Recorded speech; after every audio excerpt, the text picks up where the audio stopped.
ஆராதிக்கும் போது கை வலிக்கும். கை வலிக்குதுங்களா? வலிக்கும். இது ஒன்றும் இரும்பு ராடு கிடையாது, தசை தான். சில ஃபியூ செகண்ட்ஸ் உயர்த்தலாம், அதுக்கு மேல உயர்த்த முடியாது.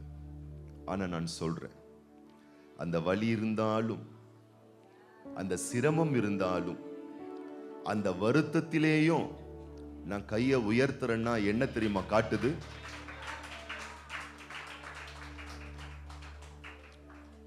என் வாழ்க்கையின் ஆதாரம் எல்லாம் நீங்க தான் ஐயா. என் ஜீவன் நீங்க தான், என் சுகம் நீங்க தான், எங்க பலன் நீங்க தான். நீங்க ஆச்சரியப்படுவீங்க, கை வலிக்கலாம், கஷ்டமா இருக்கலாம். ஆனா அந்த வலிச்சாலும், என் அனுபவத்திலிருந்து நான் சொல்றேன், வலிச்சாலும் உயர்த்தி பாருங்கள். வேதனை இருந்தாலும் உயர்த்தி பாருங்கள். கஷ்டம் இருந்தாலும் உயர்த்தி பாருங்க. ஃபர்ஸ்ட் ஒரு நிமிஷம் உயர்த்துறதே கஷ்டமா இருக்கும். கொஞ்சம் சகிச்சு ஒரு நிமிஷம் உயர்த்தி பாருங்க. அதுக்கப்புறம் 2 நிமிஷம் உயர்த்துறதுக்கு ஒரு கிருபை கிடைக்கும். 2 நிமிஷம் கொஞ்சம் கஷ்டமா இருக்கும், ஆனாலும் கொஞ்சம் சகிச்சு உயர்த்தி பாருங்க. 3 நிமிஷம் உயர்த்த கிருபை கிடைக்கும். 3 நிமிஷம் கரங்களை உயர்த்தி ஜெபிக்க, ஆராதிக்க கஷ்டமா இருந்தாலும் செஞ்சு பாருங்க. 4 நிமிஷம் உயர்த்துறதுக்கு கிருபை கிடைக்கும்.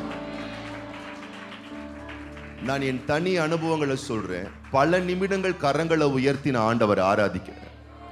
இதை ஏதோ என் புகழ்ச்சிக்காக சொல்லல, படிப்பினைக்காக சொல்றேன். நீங்கள் அப்படிப்பட்ட ஒரு அற்புதரகமான ஆவிக்குரிய அனுபவங்களுக்குள் வந்து பாருங்கள்.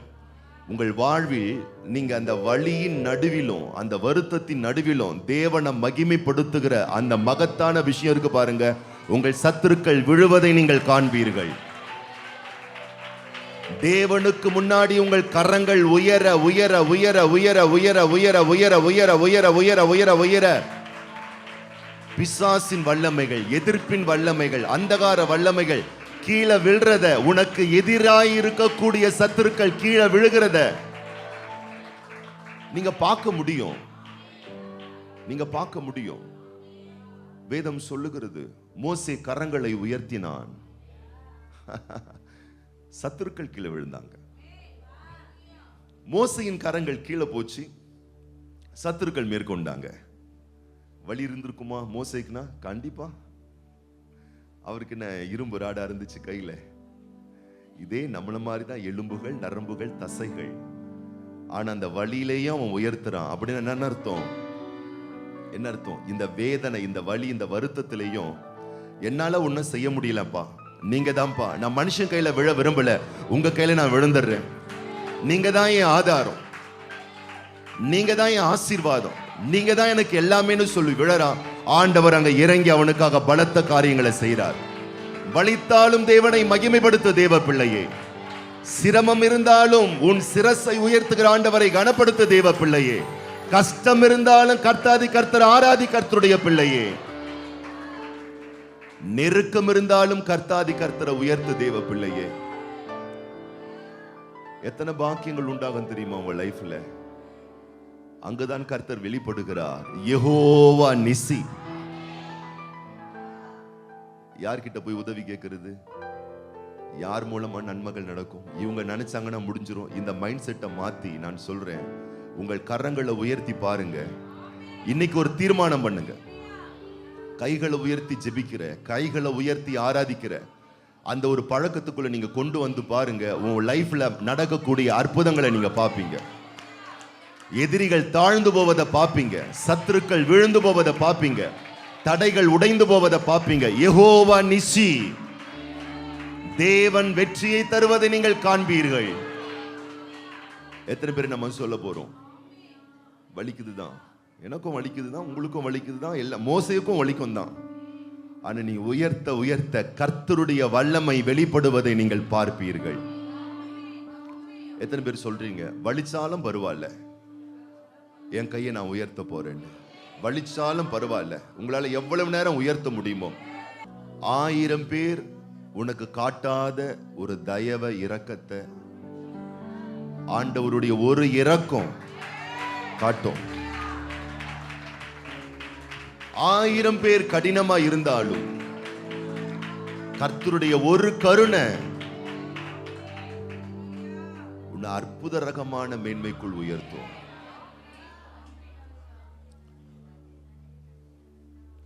சென்னையில் வசிக்கக்கூடிய ஒரு அருமையான ஒரு விசுவாச குடும்பத்தினர் கொஞ்சம் ஒரு சிரமமான ஒரு சூழ்நிலை தான், கஷ்டமான சூழ்நிலை தான். மூத்த மகள் நல்லா படிக்க வச்சுட்டாங்க. அடுத்தடுத்து 2-3 பிள்ளைங்க இருக்காங்க. தகப்பனா ரொம்ப ஒரு எளிமையான ஒரு சின்ன ஒரு வேலை தான் செய்யறார். வருமானம் அந்த அளவுக்கு கிடையாது. மனைவி வேலை செய்யறவங்கள வீட்டில தான் குடும்பத்தை பார்த்து கொள்கிறவர்கள். ஆனா மூத்த மகன் நல்லா படிச்சுட்டாங்க. அவங்களுக்கு இங்க சென்னையில வேலை கிடைக்கல, வெளியூர்ல வேலை கிடைச்சது. நல்ல சம்பளம், நல்ல சேலரி. அந்த குடும்பத்துக்கு ஒரு பெரிய ஆசீர்வாதம், பெரிய சந்தோஷம். இப்ப அவங்களுடைய கடன்கள் எல்லாம் அடைக்க முடியுது. பொருளாதாரத்தில் ஒரு நல்ல நிலைக்கு வராங்க, நல்ல பெட்டர் ஆகுறாங்க. மகளுடைய சம்பாத்தியம் குடும்பத்துக்கு நல்ல ஒரு பேருதவியா இருக்கு. தம்பி தங்கைங்களை நல்லா படிக்க வைக்க முடியுது, நல்ல இப்போ ஆகாரங்கள் கிடைக்குது. அந்த மக வெளியூர்ல போயிட்டு, இளம்பெண், திருமணமாகாத ஒரு இளம்பெண் வெளியூருக்கு போயிட்டு அங்க ஒரு ஆபீஸ்ல ஒர்க் பண்றாங்க பாருங்க. அவங்களுக்கு அங்க ஸ்டே பண்றதுக்கு ரூம் எல்லாம் கொடுத்துருக்காங்க, சாப்பாடெல்லாம் அரேஞ்ச் பண்றாங்க. நல்ல அந்த பிள்ளை உழைக்குது, நல்ல ஜெபிக்கிற பிள்ளை, நல்ல கர்த்தருக்கு பயப்படுற ஒரு பிள்ளை. ஆபீஸ்ல பாருங்க, ஏதோ ஒரு சின்ன ஒரு மிஸ்டேக், ஒர்க் பண்றதுல ஏதோ ஒரு சின்ன ஒரு மிஸ்டேக் நடந்திருக்கு. ஏதோ பிரிண்டிங் மிஸ்டேக்கோ ஏதோ ஒன்று நடந்துருச்சு. உடனே கம்பெனி நிர்வாகம் பிளான் பண்ணிடுச்சு, இந்த பொண்ணை தூக்கிடணும் வேலையில இருந்து. பிளான் பண்றாங்க. இந்த அம்மாவை அனுப்புறதுக்கான பேப்பர்ஸ் ஒர்க் எல்லாம் போயிட்டு இருக்கு, அதனுடைய ப்ராசஸ்லாம் போயிட்டு இருக்கு. அறிவிச்சிட்டாங்க, உனக்கு 3 மாசம் சம்பளத்தை சேர்த்தே கொடுத்துரும், கிளம்பிடு. 3 நாள்ல கிளம்பிடு, 3 மாசம் சம்பளத்தை சேர்த்து கொடுத்துடுறோம்.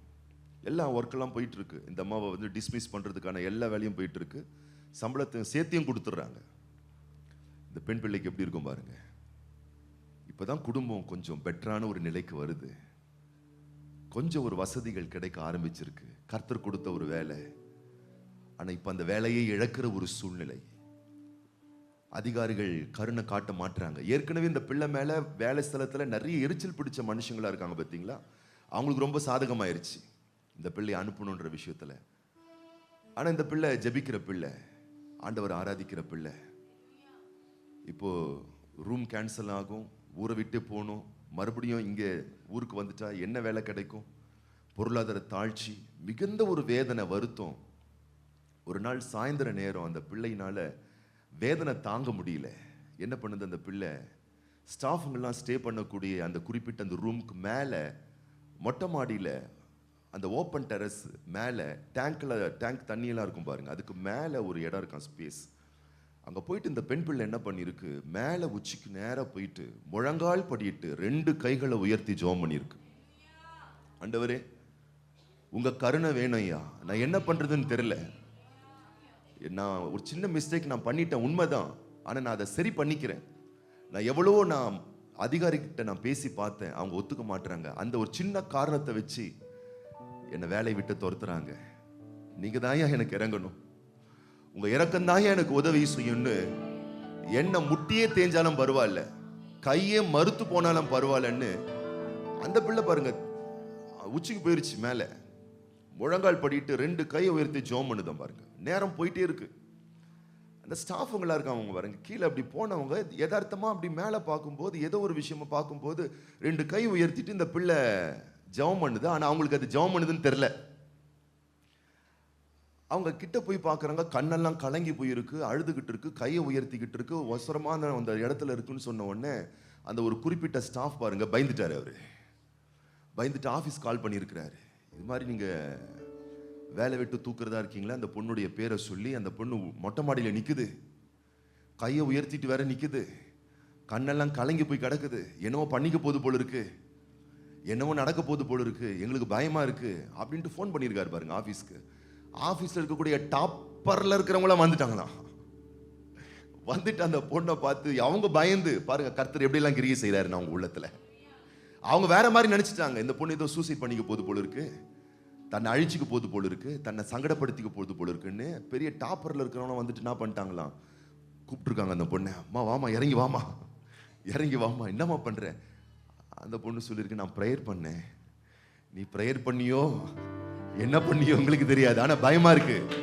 ஒரு இளம்பெண், உனக்கு ஏதாச்சும் ஆயிடுச்சுன்னா அவள் தான் கம்பெனியை லாக் பண்ற வேண்டியதுதான். நீ சின்ன தப்பு தான் பண்ண, அதனால ஒன்றும் பிரச்சனை இல்லை, நாங்கள் வேலையில தான் உன்னை தூக்க மாட்டோம், நீ தொடர்ந்த கம்பெனியில் நீ தொடரு, நீ உனக்கு பெரிய போஸ்டிங்கே நாங்கள் போட்டு கொடுக்குறோம். ஆமா, நீ உன்னை கஷ்டப்படுத்திக்காத, உன்னை சங்கடப்படுத்திக்காத. இதே வாய் தான் சொல்லிச்சு கொஞ்ச நேரத்துக்கு முன்னாடி, துரத்துறேன், ஆபீஸ்ல இருந்து உன்னை தூக்குறேன்னு.